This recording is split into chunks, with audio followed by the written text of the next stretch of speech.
এখন হয়তো তোমার হাতে আর মাত্র 20 দিন, 25 দিন কিংবা 2 মাস আছে পরীক্ষার জন্য।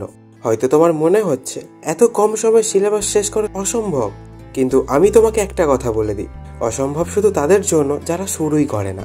আর যদি তুমি শুরু করো তাহলে 21 দিন পর তুমি নিজেকেই চিনতে পারবে না। তুমি দেখবে তুমি এমন একটা জায়গায় দাঁড়িয়ে আছো যেখানে তুমি নিজের আগের ভার্সনকে পিছনে ফেলে দিয়েছো। তাই তুমি যদি ভিডিওটা শেষ পর্যন্ত দেখো, আমার প্রত্যেকটা কথা যদি মন দিয়ে শোনো, তাহলে 21 দিনের সিলেবাস শেষ করা থেকে তোমাকে কেউ আটকাতে পারবে না। স্টেপ 1, প্রথম দিন, রিসেট অ্যান্ড প্ল্যান। প্রথম দিন তুমি পড়াশোনা করবে না, প্ল্যান করবে। কারণ যারা প্ল্যান ছাড়া পড়ে তারা পরিশ্রম তো করে কিন্তু ফল পায় না। তোমাকে যা করতে হবে তা হলো, প্রথমে পুরো সিলেবাস একটা কাগজে লেখো, তারপর 3 ভাগে ভাগ করো, ইজি, মডারেট অ্যান্ড টাফ। তারপর 21 দিনকে 3টে ফেজে ভাগ করো। ফার্স্ট, ডে 1 to 7 ইজি অংশ। সেকেন্ড, ডে 8 to 14 মডারেট অংশ। 3, ডে 15 to 21 টাফ অংশ প্লাস রিভিশন। এইভাবে তুমি ধীরে ধীরে কমফর্ট থেকে চ্যালেঞ্জে যেতে পারবে। Step 2, focus mood routine. এই 21 দিনে নর্মাল রুটিন চলবে না, তুমি পড়বে ফোকাস মুডে, মানে দিনে 10 ঘন্টা নয়, 6 ঘন্টা রিয়েল ডিপ ওয়ার্ক, যেখানে তোমার ফোন বন্ধ থাকবে। তুমি একদম ফোকাস করে পড়বে। 50 মিনিট পড়া প্লাস 10 মিনিট ব্রেক সমান 1 ঘন্টা। এভাবে দিনে 6 ব্লক পড়া, অর্থাৎ 1 ব্লক সমান 60 মিনিট সমান 1 ঘন্টা। 50 মিনিট পড়া ফুল কনসেন্ট্রেশন মুড, আর 10 মিনিট বিরতি, চোখ, মাথা, বিশ্রাম। তাহলে তুমি যদি দিনে 6 ঘন্টা ব্লক করো, সেটা হবে 6 ঘন্টা রিয়েল স্টাডি টাইম। 6 ব্লক সমান 6 ঘন্টা সমান ম্যাজিক্যাল কনসিস্টেন্সি। এক একটা ব্লক কেমনভাবে সাজাবে আমি তোমাকে বুঝিয়ে দিচ্ছি। উদাহরণ হিসেবে যে কোনো একটা দিন ধরো, আমি ধরলাম রবিবার। ব্লক 1, সকাল 6টা থেকে 7টা, ম্যাথ রিভিশন। ব্লক 2, সকাল 8টা থেকে 9টা, সায়েন্স কনসেপ্ট। ব্লক 3, সকাল 10টা থেকে 11টা, নোটস মেকিং। ব্লক 4, বিকেল 4টে থেকে 5টা, হিস্টোরি রিডিং। ব্লক 5, সন্ধ্যা 6টা থেকে 7টা, প্র্যাকটিস বা এমসিকিউ। ব্লক 6, রাত 8টা থেকে 9টা, কুইক রিভিউ। এভাবে দিনের 6টা ব্লক তুমি তোমার মতো করে সাজিয়ে নেবে।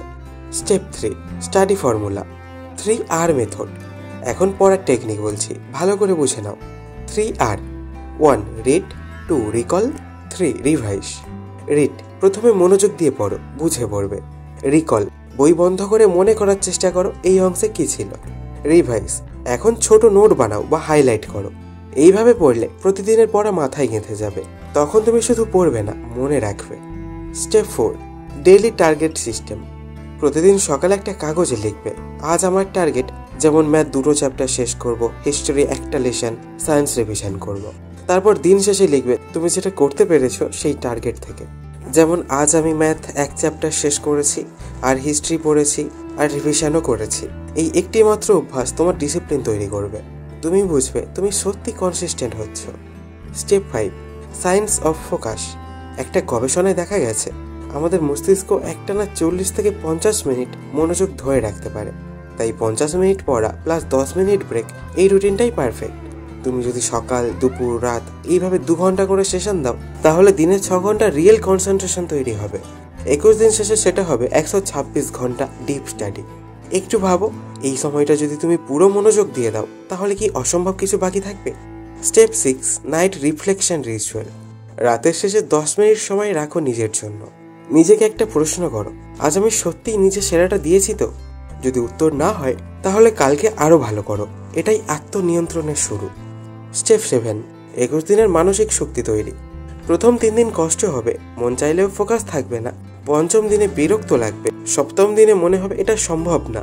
কিন্তু 10ম দিন পার হয়ে গেলে তুমি মোমেন্টাম পেয়ে যাবে। তোমার ভিতর থেকে উঠবে একরকম আগুন, যা বলবে আমি পারবো।